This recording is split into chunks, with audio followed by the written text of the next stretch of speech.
Alafia, I'm Dr. Gloria Lattimore Peace, host and producer of OmniU Presents the H3O Art of Life show. The title of this show is Turn Your Life Around, and I have some very interesting guests here who are capable of telling you how that process goes and one who can lead you in pursuit of that goal. But before I introduce my guests, I'd like to give you a little bulletin that I saw because I thought this was so interesting and I'm very happy about it. There is a free store where you bring things that you don't want and want to give away, and you take whatever is there that you need or you desire to take, as much of it as you like. And the store is at Gallery 400, University of Illinois, 400 Peoria Street in Chicago, and the dates are from January 26th to March the 6th. Now, they're not open on Sundays and Mondays, but they are open Tuesday through Friday from 10 to 6, Saturday from 12 to 6. In fact, they're open late hours on Thursday. They're open till 8 on Thursday. I thought you would want to know that somebody has finally figured out that not everything that we do in this life has to be done for profit. So there's a free store, 400 Peoria Street, Gallery 400. These are some artists who have organized this project, and they plan to organize projects like that in every neighborhood in Chicago if they can. And if you can help them to do that, I'm sure they would appreciate your help. Having said that, I now turn to Turn Your Life Around, because I have with me Professor Hunter Haviland Adams III, who will be conducting a workshop that has at least that objective in addition to the others.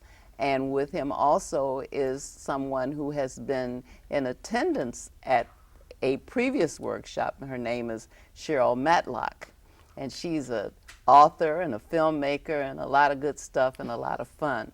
So now we're going to let Hunter tell us well, actually, I want to know why you decided to do this, because certainly this is something that needs to be done, but why did you decide to undertake this work? Last year I kicked off a workshop seminar series that have the broad title called Raise Yourself. And Raise Yourself comes from a notion from ancient Kemet, also called Egypt, where the deceased person's family gathers around him or her in part of a funeral service. And one of the rituals was called Raise Yourself, that they invoke the names of various netures or gods and goddesses for the person to stand up and walk spiritually. But also, these various texts were for the living as well, about raise yourself. That is, take responsibility for your own life, because ultimately, you and you alone are responsible for your own life. That tradition continues in many other religious traditions, such as Buddhism, where he instructed people that you are the source of your own salvation. So last October, over the Columbus Day weekend, a group of people came down to Jamaica to the Half Moon Resort, which is a fantastic place for an all-inclusive, including all meals and everything, weekend stay.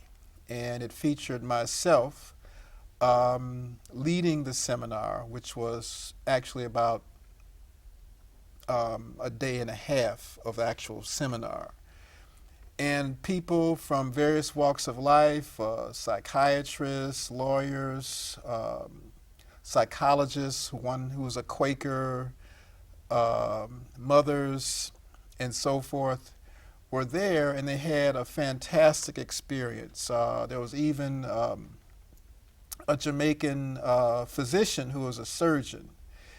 And unfortunately, a lot of the information he was not aware because he grew up in a traditional Christian background, very conservative, as conservative as many evangelicals are.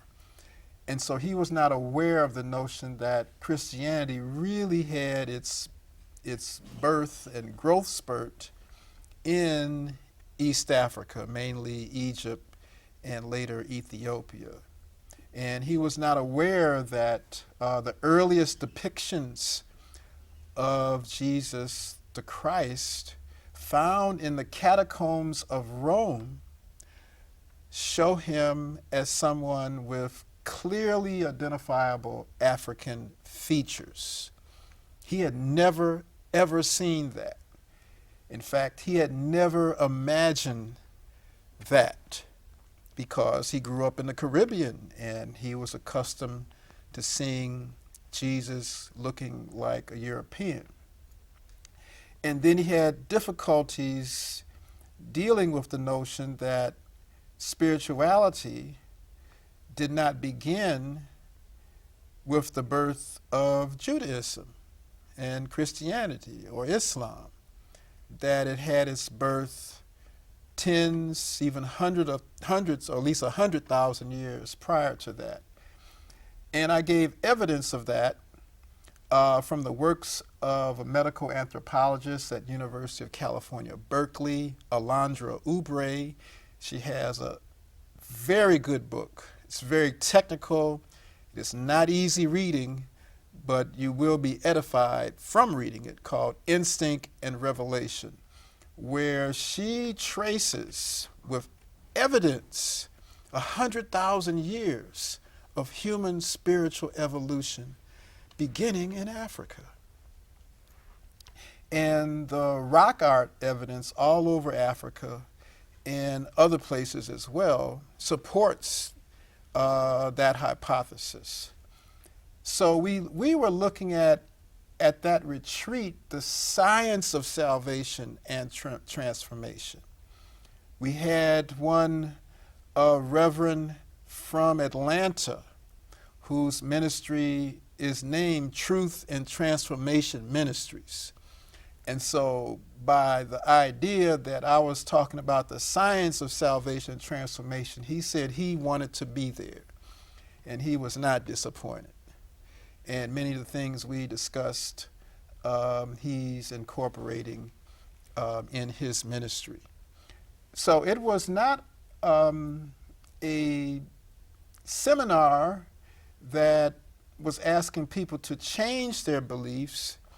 It was asking people to inspect their beliefs, to see what is working for them and what is not working for them, and to explore other dimensions of salvation, because many religions have various ideas of salvation, whether it's personal salvation, others may focus socially, social salvation, others may just look at salvation in a broader collective sense. But when we look at salvation in Kemet, that they had an all-encompassing idea of salvation, an idea of salvation that included the earth, included our planet, the ecosystem, that weren't just simply stewards of the earth, but we were part of the earth, that we were part of the sky, that the sky, for example, and there's evidence that Africans have been studying the stars for at least 70, probably 100,000 years, that it was part of our consciousness. It wasn't something out there. It wasn't something that we're born into and live our lives through, but it was part of our consciousness. And particular stars such as Orion, which you can see in the southwest sky, and the brightest star, Sirius, which our ancestors in Kemet developed a calendar around when it rose before the sun, on certain days in the summer, although the date shifted over thousands of years. But we looked at the science of salvation. Why science of salvation? Because my background, at least one of the hats I wear, is one of being a cultural neuroscientist. That is, I've been looking at for over a decade the role culture plays in how our brains work, how we socialize with other people, particularly people not like us. And that doesn't have to mean other races. It could just mean other people, people in other professions. Because, we'll put on different hats or different masks depending upon what social setting we're in. We'll have one social setting in when we're going to worship and another mask when we're going to a party or going to a basketball game or watching a Super Bowl, that people shift. Well, it's not just you shifting, your entire nervous system is shifting too.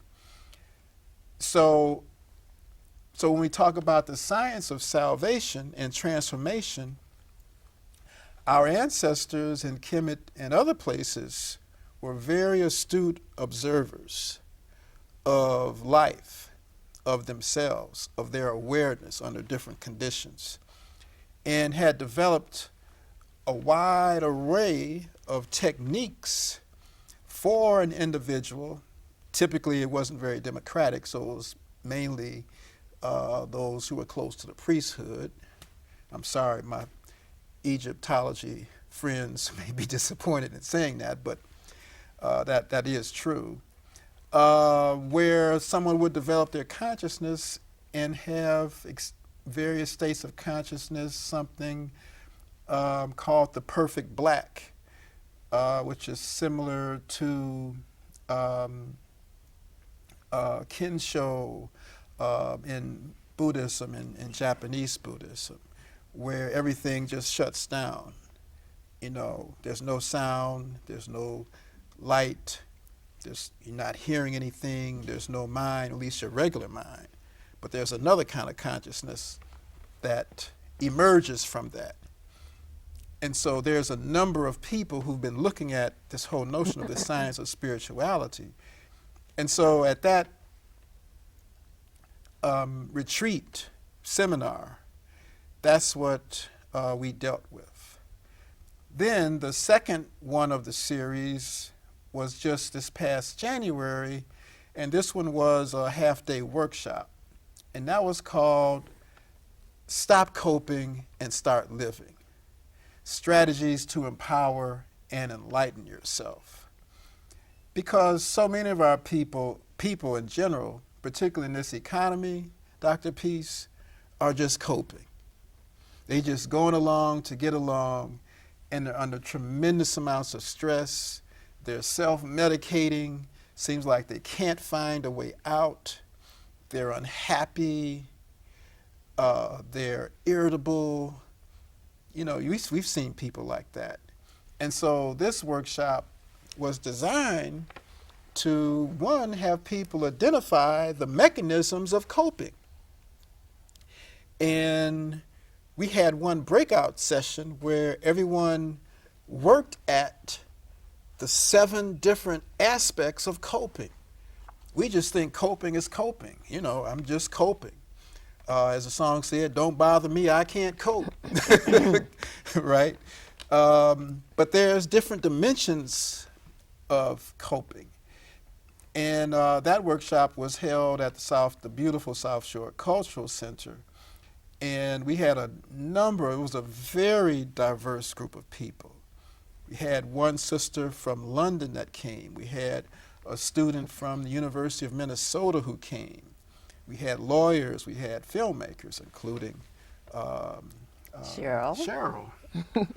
And Cheryl would like to offer some insights. We had psychologists. It was a very diverse group. And so each had business people. We had each person brought something different to the table in their experience. And a couple of them had epiphanies because we're working on multiple levels at the same time. You know, spiritual level, emotional level, psychological level, habitual level, because so much of our behavior is habit. And habit is not just physical habit, but we have psychological and emotional habits as well.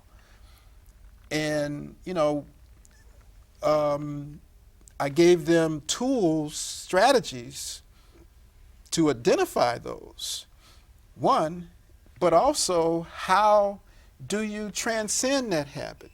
Well, you do that by creating a series of things to eventually diffuse that habit that you don't like with something new, because it's completely neurological, that there is a group of cells in our brain, about 1,600 in our brain stem area, midbrain area, called the red nucleus. And it says red nucleus because to see it under a microscope, it is red. But there's only about 800 or so of those cells, or 1,600 total. But those cells have tremendous influence over our movements. You know, they're the cells that take you from voluntary motor activity, right, to unconscious involuntary motor activity. When you learn to ride a bike or roller skate, at first, for a while, it's all voluntary conscious activity, because you have to consciously, you know, be careful of how you're trying to balance riding this bicycle, or if you're skating, you know, you're learning to involve different muscle groups, and it takes time for that to switch to be unconscious. So you may fall riding that bike or roller skating, going around there, you know, trying to be cool and stuff. And then, you know, you fall on your behind. But you get up and you move along again. And eventually, you know, a shift will occur almost instantaneously, where you don't think about it anymore. You take your conscious awareness out of the picture and let your body do the moving unconsciously. And that's called unconscious competence. And so that's part of breaking habits, is creating another repertoire of behaviors to gradually diffuse the old behavior that you didn't like or was causing you trouble. So that's what we worked on. I mean, those were some of the things. We had, you know, 7 different ways of coping. We had some films that we showed. We had music that was related to that. There was food, and you know, folks love food because you can't keep someone in a place for 4 or 5 hours and then not be fed. So it was a wonderful experience, and people learned a lot about themselves, about things that are holding them back.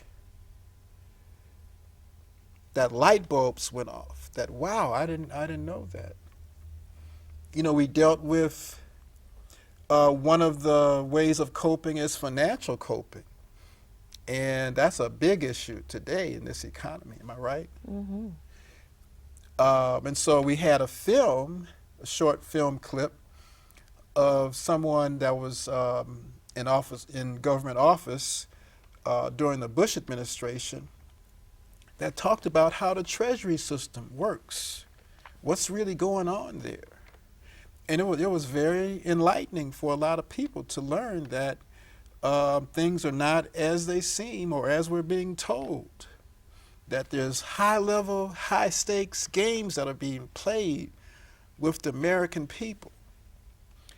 And we talked about the subtleties of manipulation, that propaganda. You know, why do many black men stand on the corner?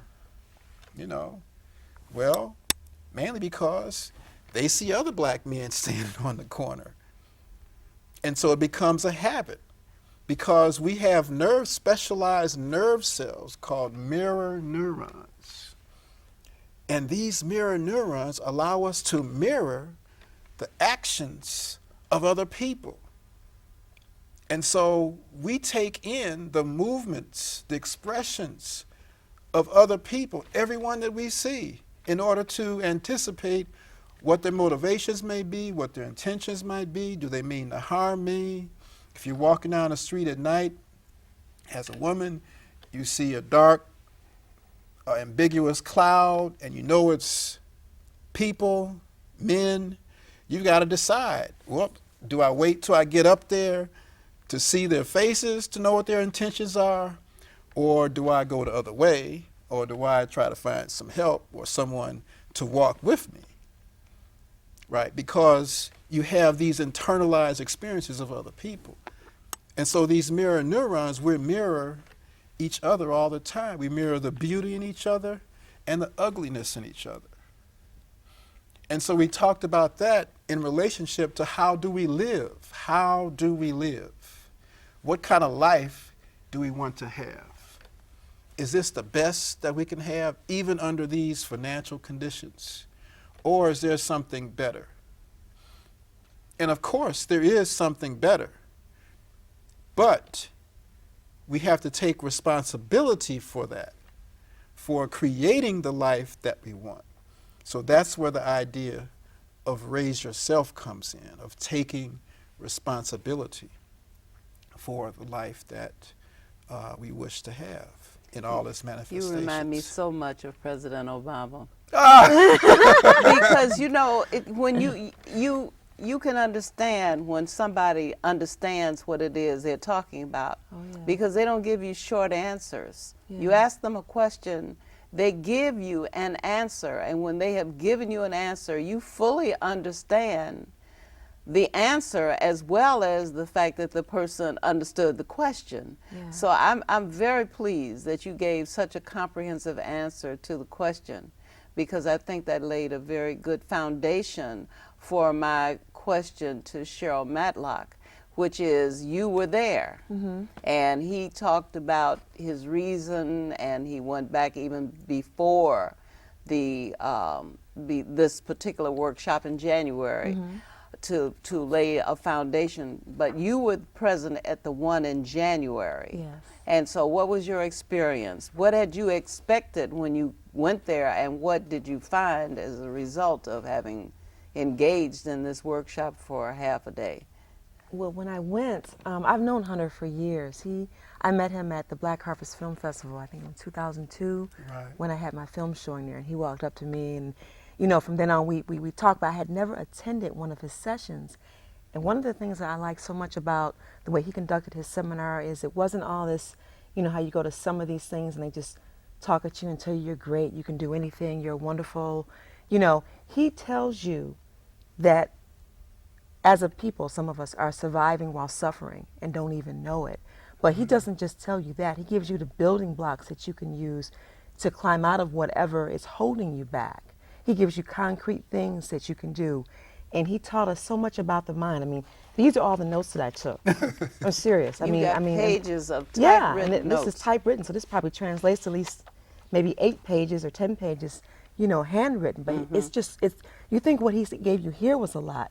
He gives you so much meat, so much stuff to digest, and you learn so much. And I highlighted some of the things that stood out for me. He was telling us about, well, basically to stop dreaming and start planning. He said that dreams are cool, but planning and having a strategy to implement your goals, having goals is better than just having dreams. And he told us, as he said, to challenge our belief system, to always ask ourselves why we're thinking a certain way so we don't fall into patterns and just stay stuck. He, let's see, what else did we talk about? He talked about how powerful our brains are and how that, like you were talking about, the woman who sees, Right. walking down the street. Right. He talks about how our brains already compute automatically and plan out what we're going to do, and we know what we're going to do even before we do it because our brains are kind of on automatic. And he also talked about how stress affects us, and that when we're under a lot of stress, the ability of our brains to plan and strategize, that gets shut off and we go into automatic mode, like, and how that stifles and stunts us from being able to get past and do our best. And then toward the end, he dealt with how to break old habits, how to break out habits and why we fall into habits and what happens to our brain when we're doing a habit and why it is so uncomfortable to stop and what we have to do and how meditation helps us to see when we're getting ready to go towards whatever that habit is and how we can put up roadblocks to stop ourselves before we fall into the same old negative behavior. And I was just fascinated because it's the only time I've been to a seminar where I've actually walked away with something that didn't just make me feel good, but helped me plan and change my life. And everybody in the room, like he was saying, had epiphanies. It was awesome. And the group of people that he had in the room, we all learned from each other. We all exchanged ideas. It was a beautiful spirit. We came and we had the libation at the beginning. We opened and closed with that. And it was just a beautiful winter day, and it didn't even seem like 4 hours. Well, I'm getting the feeling that I'm sure this is true because I have attended so many of Hunter's presentations. Okay. And there's an energy in the room. Oh, yeah. I think Hunter is a magnet that attracts a certain kind of energy, and you find yourself among people who are there to learn, who are not there to conceal themselves and to, put falseness, but they actually want to turn around and look at what they have been. They want to not only look in the mirror, but they want to look back and see who they have been all this time. And so you find yourself always, when you're in Hunter's company, you find yourself in the company of other people that you are glad to be with, because you can not only learn from Hunter, but you can learn from them, and you can learn from them as they learn from Hunter. Exactly. And so it grows exponentially. You get a whole lot more because of the energy field that you're in. So I have to commend you that's always been my experience. In every presentation that you've made, you take your work very seriously. And there are plenty of other people who do. But I'm happy that you didn't decide to be a motivational speaker and just take the platform and say, if you can see it, you can be it, if you can believe it, if you can conceive. I don't like slogans, and I don't like to be in a place where people are trying to deny what is real. Okay. For Hunter to say that we are under tremendous stress, for Hunter to show us why it is that sometimes we pick up this stress, we may not know what the Dow Jones is really saying. We see the arrows go down in red, we see them stick up and go up in green, and that has more meaning for some people than it does for others. We have a sense, it may be a sixth one, we have a sense when things are not right. We have a sense when something is not credible. And consequently, not only do we concern ourselves about what is before us, what we can actually see, in the unemployment check or in the welfare or in the paycheck that doesn't provide enough funds to pay the rising costs, because everybody who wants to does raise all of the expenses. So you get your utility bills, they're going through the roof, your car repairs are going through the roof, your everyday living. It's almost gotten to the point at which it's hard to strategize, because you try to save something over here and you had this way that you would do, you had these strategies, like you drive all around and go to all the different stores, read all the sale papers and choose the stuff to buy. Now you got to deal with gas, almost $3 or more a gallon. So that's not a good strategy, to increase the cost of finding reduced prices. So you're dealing with this on a regular basis, and every time you can find a way out. Somebody slams that door before you can get back to it. And so for you to acknowledge that, yes, we are up against some severe challenges, but to say that we are powerful, that we have powerful minds, that we are resourceful people, to take us back 100,000 years and show us that we have not been here on this planet all these years being fools. There was something enduring about us as a people, and so you always give us that. You always tell us we can count on us. Right. You know, count we on can count on ourselves. ourselves, and we need to take charge. So And that was one of the most important things, which I'm sure Cheryl will agree and everyone else agreed, is that part of how we've been socialized, particularly our religious socialization, is being put down. We were put down harshly, brutally, having this experience in the Western Hemisphere from the human trafficking enterprise, i.e. slave trade, but I don't use that term. I use captive trade. Right, the captives.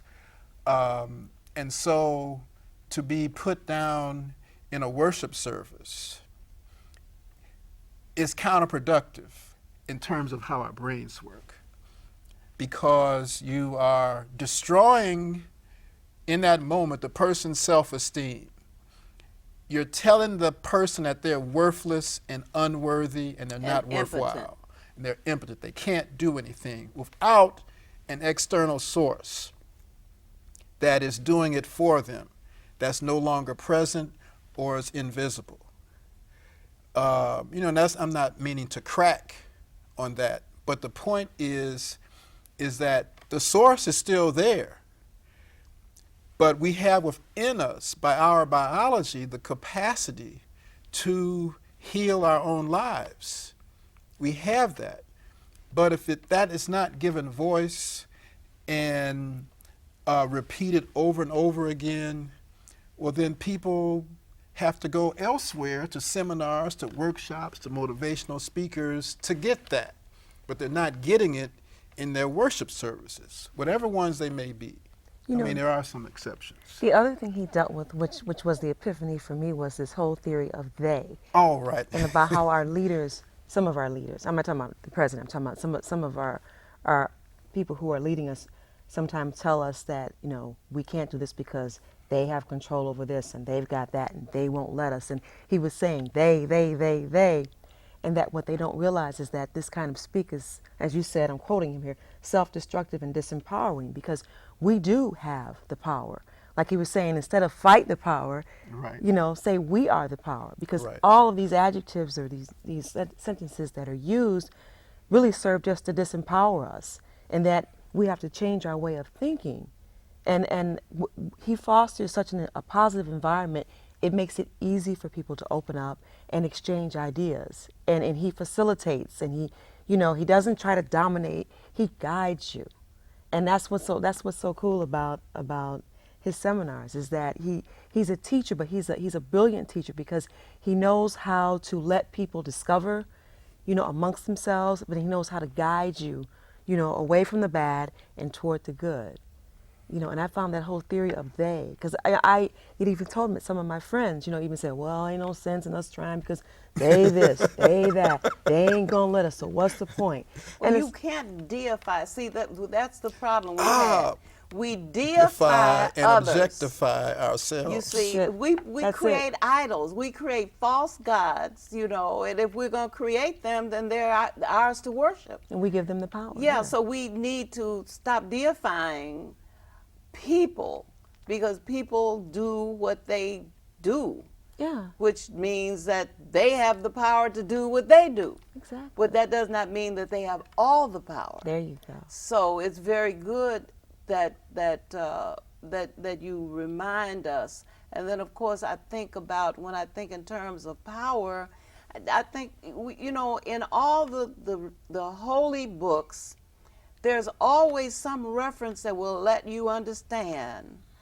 What the Christians have in the Bible, the kingdom of God is within. There's always something to remind you that the geography is wrong, and when you think of God as out there, God is omnipresent, which means equally present everywhere and in you as well. Now, if the kingdom of God is within, then am I not in possession of some power, or is this omnipresence somehow diminished because it's in me? No, it is the same power that exists everywhere. If I don't make use of it, there's on no you. one is at fault for that. If I don't recognize that I have power and that I can use power for my own good and for the good of others, then it's no one's fault if we fail to do that. But what Hunter put his finger dead on is that Hunter is repeating Carter Woodson. When you control a man's mind, you don't have to worry about his actions. So if you convince people that they are powerless, Worthless. they don't use Repeatedly. their power because they don't think they have any. Right. Do you remember that quote that you told us from Dr. King about how people who Oh, are that was the other thing I had a lot of, since that Awesome. was Dr. King's birthday celebration weekend, and I didn't bring them. I had a number of rarely quoted statements from Dr. King. And one of them, and I'm paraphrasing because I don't remember exactly, he talked about there's no problems which history doesn't give us solution to. Right, that if we look back over the past and we see that human problems have been consistent and been the same. No matter where you go in the world, no matter what ethnic group or religion, the human condition is what it is. That's consistent. So we look at how people dealt with problems in different situations. There are solutions. And one of the greatest things today is, when Chancellor Williams talked about in Destruction of Black Civilization, that he was on the bridge looking forward and looking back. The bridge is not complete. We're constantly building the bridge to the future by our actions. That we have the opportunity to do that. And one of the things that I try to do is just me naturally, is that I've just been a natural scientist all my life. I've had a natural curiosity about things, about the sky, about plants, things like that. Used to go to the Museum of Science and Industry as a child. It was free then. So that natural curiosity, that wonderment of self-discovery, I try to infuse that in what I do with other people. Because I know if you discover something yourself, for yourself, it'll stay with you, rather than someone else telling you. It's that self-discovery, so I don't even do it consciously. That's just me, that's just who I am.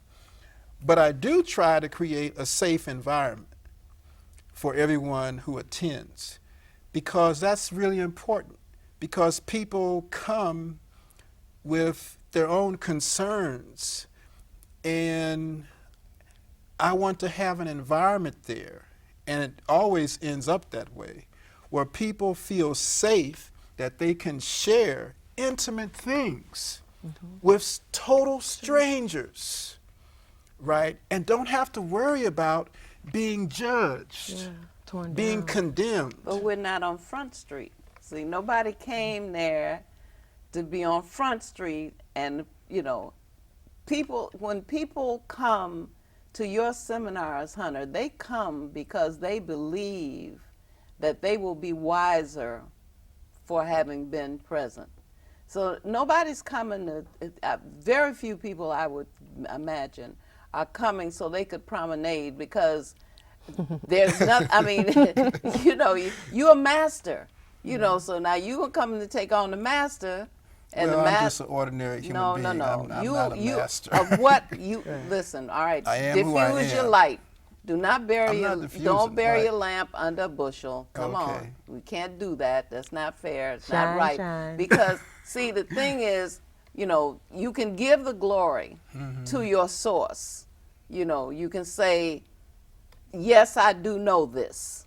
You know, Oh, I can say that. yes, I know do what know I know. this, and I know what I know, and I'm master of what I know. There you go. Now, I don't know everything, but this little bit right here, I real. got Right. this. You know, Right. otherwise, don't give workshops and invite me to come.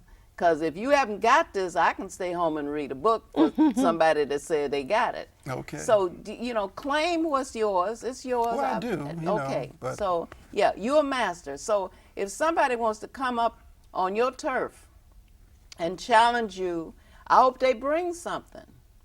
You know, because I don't think it's going to be pretty when that person learns that they have just exposed what they don't know, you know, to a wide audience of people who recognize that they don't. Yeah, that's what happened in Jamaica with the surgeon.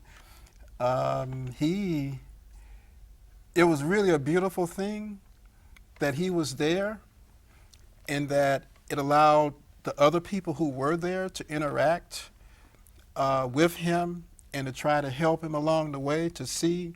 And so finally I told him, I said, look, one of the problems with us today, and this is universal, well, at least in the West anyway, is that you train to be a medical doctor, to be a surgeon. My daughter's in her 4th year of residency as a surgeon in a university in Atlanta.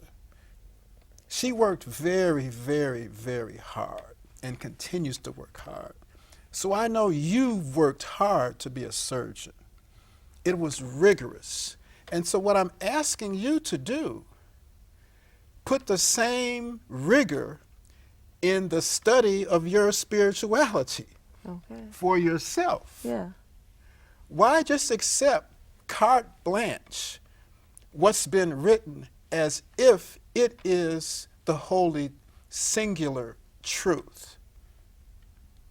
I said it was written by human beings. I'm sorry, it was. It was edited by human beings. And edited It was and translated by revised. human beings. It, you know, it had political motive. Human Oh, beings all of with that. political and economic and all kinds of motivation. So if it be true, it can be proven to be true by examination. Right. You know, And so he the was up truth to- will stand up against inquiry. You do not have to worry that if you go and decide that you want to look at the Most High, that you're going to find out that it's the whiz and that it's behind the curtain with bells and whistles. You know, the truth will stand scrutiny. And so you don't have to be concerned about it. But I think that That's why he stayed up to 3 o'clock talking with other people Right. in the group, right. trying to work through things Right. because he was troubled. He But when was- I'm saying turn your life around, I'm saying take your life in your hands, which is what you're saying. Right. Take it in your hand and turn it around and upside down and inside out. Look at your life. And when you have looked at any aspect of it, if you are satisfied with that, don't change it. But how many people do I know who will blame their parents because as a child they didn't have this, or they didn't get that, or their parents didn't understand them, or the parents wouldn't let them do this and that. And so today they are parents adults. didn't know how to love them. Yes, they're adults today, and they're still saying, well, you see, my parents didn't, you know, my mother wasn't there for me, my father wasn't there. All right, okay, I get it. But now you're an adult. Take your life in your hands. Make of yourself what you would be. Stop talking about what somebody else didn't do. Right. You got some Right. work to do. If Right. you are not who you want to be, that's your job. Yeah. To make yourself who you want to be. And leave they out of it. And you stop talking about the teachers who didn't teach you and the parents who didn't love you and the sisters and brothers who were jealous of you. You know, Don't tell me that. I don't want to hear the Freudian stuff. Yeah. You know, yes, that's very unfortunate. You know, something happened to you in your childhood that was not the best thing that could happen to a child. But now that you have recognized that you didn't get raised the way you think you should have been raised, you get to do it.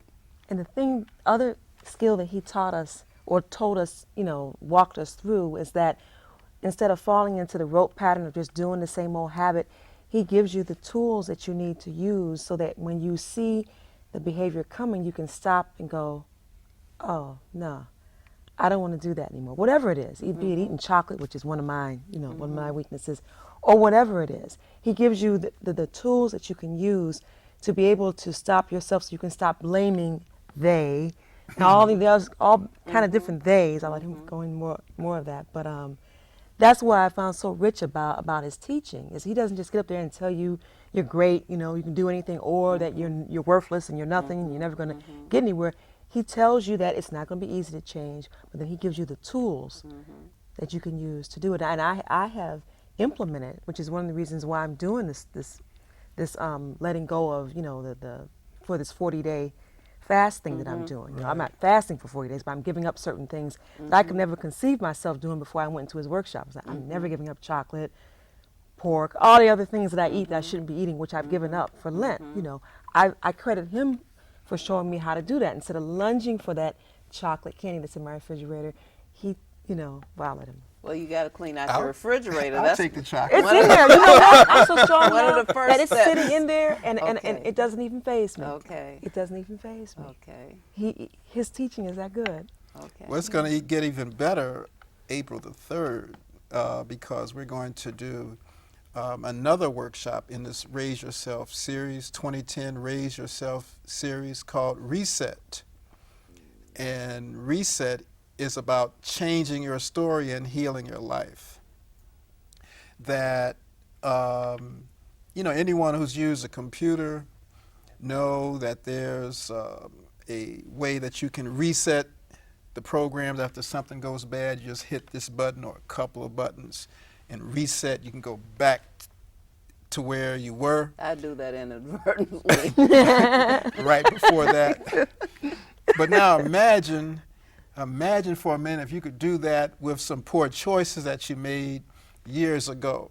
That if you can go back to that moment in the present, right, and hit a reset Wow, that's deep. button, right, within yourself, where now you've got another opportunity to change. But of course, we know it's not that simple. Life is not that simple, too. Simply that we can just say, okay, reset, okay, I'm going to go back, you know, 10 years ago, and I'm going to redo this choice. Because what happened is, throughout our entire lives, we've created a story about our lives. And many of us, which I shared a little bit in this past workshop, we're living embedded, just like when the press goes to Iraq and Afghanistan, they're embedded in with the army, right, to get the story so they can report it back on the 6 o'clock news. Okay, we're embedded in another story, in another narrative. And that narrative, the roles that we play in that narrative, have been, at least for 500 or so years, hasn't been the best. We've had, actually it's been a drama for a long time, where we've been something other than ourselves to someone else. And so our lives, our daily lives, are embedded in this larger social, cultural narrative, if you will. And see, our brains love stories. That's why novels are so powerful. That's why movies are so powerful. Okay. That's why poems are so powerful, because they're telling a story. The thing about it, Dr. Peace and Cheryl, is that our brains love stories too. We generate stories when we dream. The right brain, the right side of our brain imagines all these kinds of stories, and then our left brain interprets the meaning of that in that context. And so our left brain has been interpreting a story that's really not truly about us, about ourselves, about our possibilities.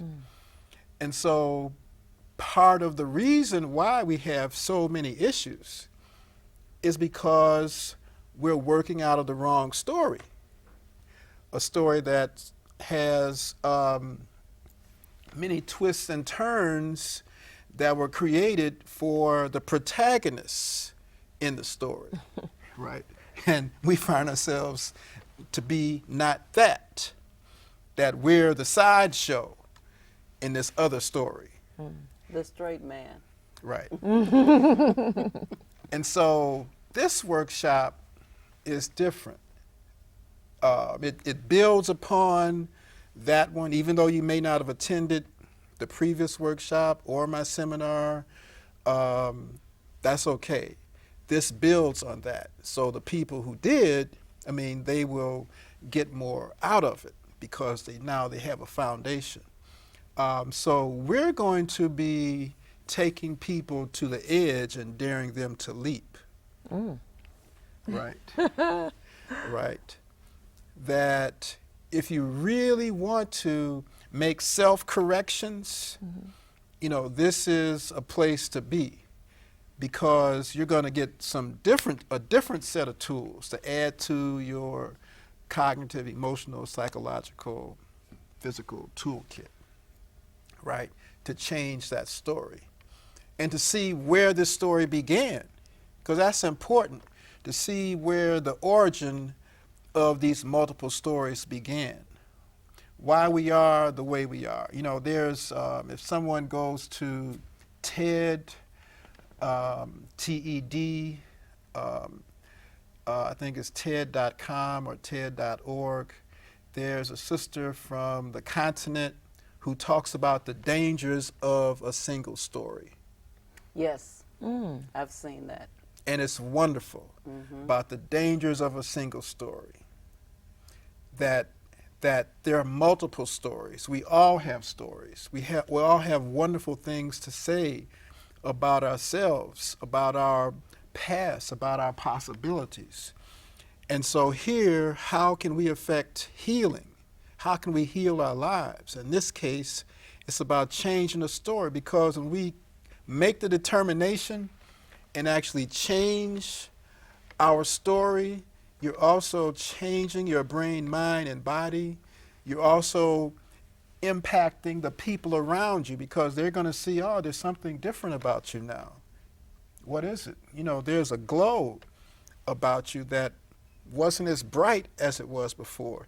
Even though I know that you're going through a lot right now, your guy may have left you, someone might have died, you might have lost your job, but still, despite that, there's still a buoyancy about your life condition. Because the circumstances, no matter what happens, it's not you. That's the most important thing. Those are just things that happen in life. They've been happening. Sometimes they can be very, very tragic, but people are resilient. You know, we see the Haitian people are extraordinarily resilient. Yes. You know, with a tragedy of that magnitude, Nearly 300,000 people have died. That's not to mention unimaginable. the number of people who are still ill, the number of people who've had to have limbs amputated. Right. You know, all sorts of suffering is still going on, and we are beginning to withdraw because we have other priorities as a country and so forth and so on. But the suffering is tremendous. And when we think about suffering, you can always say that if your ancestors could have traveled in the holds of slave ships, then certainly you have the We can do resilience. better. Absolutely. You're not We have there. no excuse. We have no So excuse. yes, Yeah. yes. Right. I want to say where this is. It's at first of all, I want to say the date. If I could see the Saturday, April flyer. 3rd. It's Saturday, April 3rd, What time? 10 a.m. to 10 2 a.m. p.m. to 2 p.m. And it's at the South Shore Cultural Center. And it's called, I'm looking for it on the screen. It's called 2010 Raise Yourself Workshop, Change Your Story, Heal Your Life. And there's a big reset button. You know, I used to wish there was a rewind tape for my life that, you know, you could just hit a button and you could rewind it like you do sometimes when you're watching a television show if you're Yeah. recording it or Right. even if you're watching it.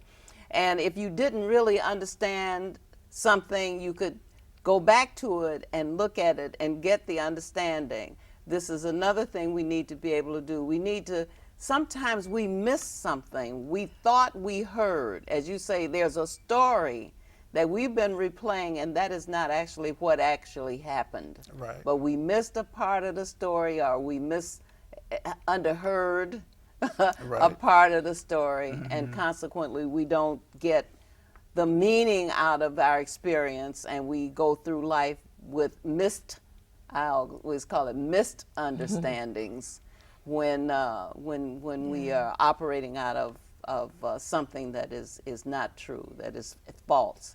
So it's at the South Shore Cultural Center, which of course is at 71st and South Shore Drive. And there's a telephone number here. Are you non-for-profit? Yes. You are. So then there's a telephone number here that's 773-651-5164. And this is Hunter Havlin Adams III, who will be leading this workshop. It's based on breakthrough research in brain-mind sciences. And of course, I'm sure that Cherly Matlock is going to be there again, and some of those other people who bring that energy. You know, we get a whole lot of stuff for, you know, you show up and you attract all kinds of wonderful people, and so we get it multiplied exponentially. Well, it's wonderful to be supported, and I do appreciate everyone who attends. Well, you know, you could over have the years. you could have done this whenever you wanted to, because whenever when we at the ASCAC conference, we were angry because the room that you were in was not larger. You know, we would Right. pace it up against the wall and in the doorway trying to get in. So I'll see you on Saturday, April the 3rd, Hunter. 10 o'clock, 10 o'clock. I'll be there. South Shore Sharp. Cultural Center. 10 o'clock sharp. Thank you, Sheriff.